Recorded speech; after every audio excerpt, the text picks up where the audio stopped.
All right, I might make this a premiere. I don't know though, but let's talk about Emergency Sports Talk. We in the building. If you follow me on Twitter, that link's in the description. If you don't, Facebook and Instagram. I don't be on Instagram though, but yeah, man, y'all see me post this, man. See some guys out there, see the ops out there trying to say, some of them, oh, get rid of Stafford. Oh, get rid of Stafford. I had people legitimately throw shots at my channel for my opinion on Matthew Stafford, which the facts actually backed it up and they fiction did not. So, for the most part, can I give my flowers now that everybody is pretty much on the bandwagon as far as get rid of Matthew Stafford? All right, hit the subscribe button, bell icon button, share the video. Not going to take up all your time, but I'm going to take a little bit of your time. You know what I'm saying? I like to be right. No fanboy shit. No optimistic. No being faithful. I just use straight facts. And I was upset that the Lions melted away that lead. And that lead, it started to melt away with the last possession backed up on their own end zone. I was listening to it on the radio because I had to go shoot a move or shoot another move, right? But, one thing that Lomas and Dan Miller kept saying is, I swear to God, tweet him and ask him, you can't do that. From the whole, from Obashe, whatever his name was, from, I think Stafford might have took a sack, and then Will Harris with 2 PI calls. And, you basically gave the momentum back to Rodgers. And then Jones came out with the 75-yard rush, touchdown. But, whatever it was, all right? But one thing I think people started to see is Matthew Stafford cannot consistently put drives together.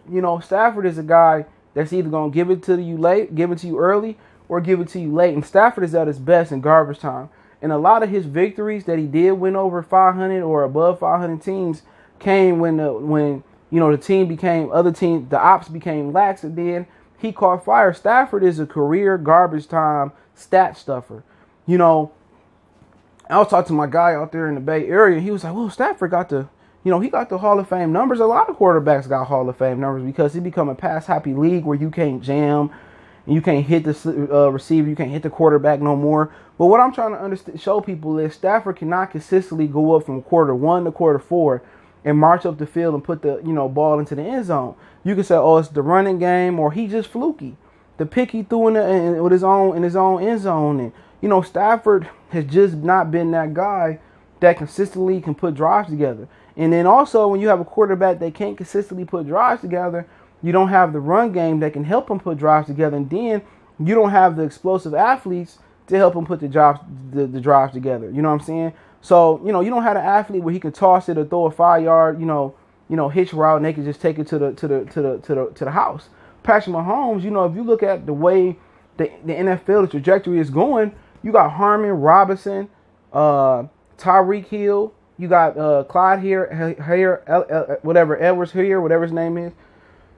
Sammy Watkins. You got, several guys on that team that can really take it to the house, And you look at the Lions team, you say, well, who do we got that can take it to the house? DeAndre Swift, he hasn't really shown it yet. Ty Johnson really hasn't showed it in his career. Jamal Agnew showed it in kick return. Marvin Hall has been the most that's flashing, and he caught 7 balls last year, and that's it. So you don't have a team that has the explosiveness to go with the lack of consistency as far as putting drives together with the quarterback, and then you don't have the run game that can open up the red zone when he does get there. That's why Jason Hanson all those years became, the leading scorer for the Lions. That's why, Matt Prater's up there. The Lions have not consistently been able to put drives together in the 21st century, and that's been, that's been bad, But like I said before, everybody's starting to look at it, and I was pushing for Tua. Now people saying, oh, Jeff Okudah got cooked today. Oh, look at DeAndre with Devontae Adams schooling. Look at Valdez Scantling schooling. But you know what? I tried to warn you guys. Rookie cornerbacks, it takes some time. Some people say, well, it's no excuse. I forgot who I was reading. I think it was comment. A.J. Terrell, I think it was Aaron Choice. He said A.J. Terrell is down there playing for Atlanta, and C.J. Henderson is playing for, I think, for Jacksonville. And they're balling. It's different scheme. I told you guys, everybody needs to give Darius Slay his credit. When you don't get pressure in the front end, the two other layers of the defense is going to struggle, the linebackers and the DBs. So what Darius Slay actually did was, Darius Slay might have been the best corner in the league given the task in front of him. You don't have a defensive line that can really push the pocket, and you out there playing man coverage, 1 Mississippi, you getting 10 Mississippis. and he's still making plays when it count. And you expect Jeff Okudah to chase guys in the slot and chase guys out wide. He gonna get cooked every time, man. It was an impossible mission because he does not have the soldiers up front. The way you build the football team is you build it from the front end to the back end. All right, so you front linemen, quarterback, receivers, running back, however you want to go. D linemen, linebackers, DBs. And what I tried to get y'all to understand is, even if the Lions gave up a king's ransom to get Chase Young, what you needed was a pass rusher, a left tackle, or a quarterback. And, you know, the pass rusher wasn't there in Chase Young. And, you know, then you naturally say Andrew Thomas. Do you want to trade down for the dude from Louisville, Makari Bakhtar, whatever? Or, you know, do you go with the quarterback and gosh jolly Jeezy, excuse me, whatever they say, G's, you have Justin Herbert, who I just watched look phenomenal. Or you have Tua, who you could have had sit on the bench. You know, but now you pretty much crossing your fingers together. And I was listening to 97.1 Ticket while I was driving where I had to go after the game. And people saying, well, let's keep Matt Patricia and Bob Quinn and let's try to get a high draft pick. And that's where you at this year. You don't want to be 3, 4, 5, 6. You want to be 1 or 2 next year. You want to be Fields or Trevor Lawrence next year. And then we always going to have a 3rd or 4th quarterback pop their head in there and come and steal the Heisman race. So you want to be up there and get a quarterback next year. And you want to be able to have your new GM start off fresh, but let's not get into that. But what I said about Matthew Stafford has been true. You know, people battle me and talk shit and say, oh, you're not a real Lions fan. I've been a Lions fan longer than you know. I had cleats from when my father fixed the Detroit Lions bus. That was Barry Sanders cleats when he first came out.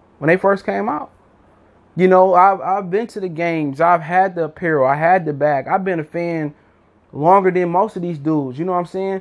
And I can tell you about the team history, you know, but I'm just objective and I'm firm and I'm fair.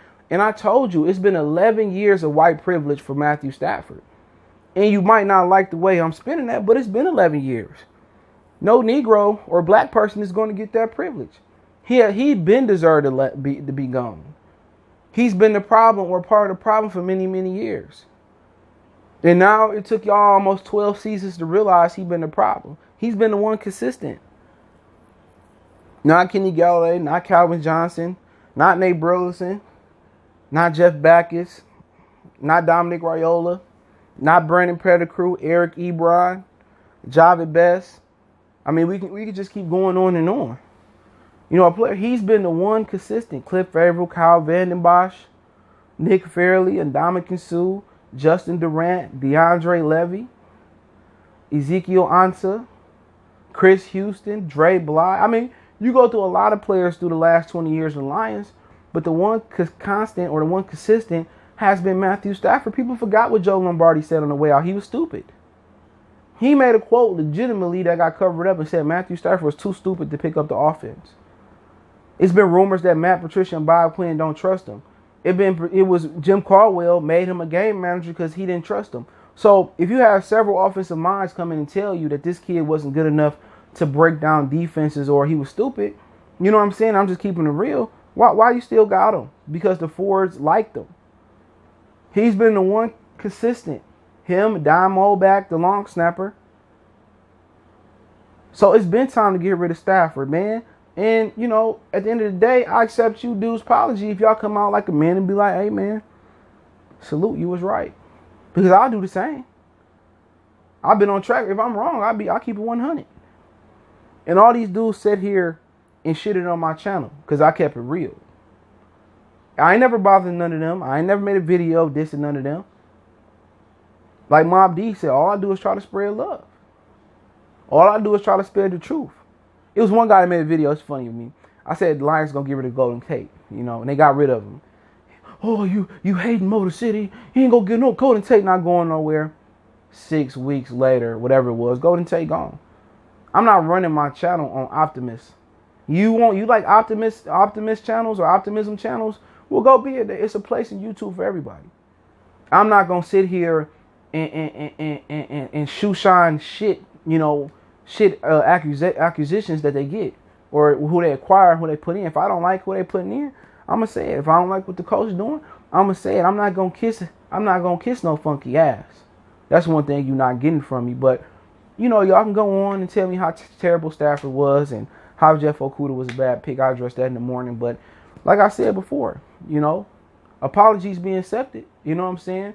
No matter how shitty you are or how nice you are, apologies will be accepted over here. So now people realizing Stafford is the problem when he's been a problem for at least 8 or 9 years. But hey, hit the subscribe button. Check out our Detroit Lions Talk playlist. Don't forget you can follow us on Facebook, Instagram, Twitter. All the social media links there. Twitter and Facebook, the fastest way. If you got a business question, inquiry, sponsor, video question, just want to chop it up, those links in the description. Want to make a donation to the channel, Cash App, CJ Good 313, $, PayPal link in the description. Best way to donate, share the video. Also check my other channel out, Goodfellas Sports TV, right here on YouTube. One time, we go.